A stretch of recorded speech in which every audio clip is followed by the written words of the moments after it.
So in the question we have a liter of air is heated. So V1 is equal to 1 liter. From temperature T1 is equal to 27 degrees Celsius. We should convert this into Kelvin. So we know in Kelvin scale reading is equal to Celsius plus 273. So Celsius scale reading is 27 plus 273. This is equal to 300 degree Kelvin. T1 is this much and T2 is 177 degrees Celsius. We will convert this also into Kelvin. So this is equal to 177 plus 273. It becomes 450 degree Kelvin.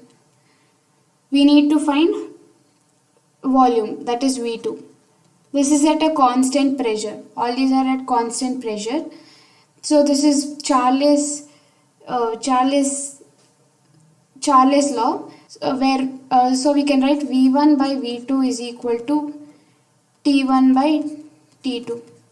V1 is 1 liter, by V2 we need to find T1 is 300 degree Kelvin and T2 is 450.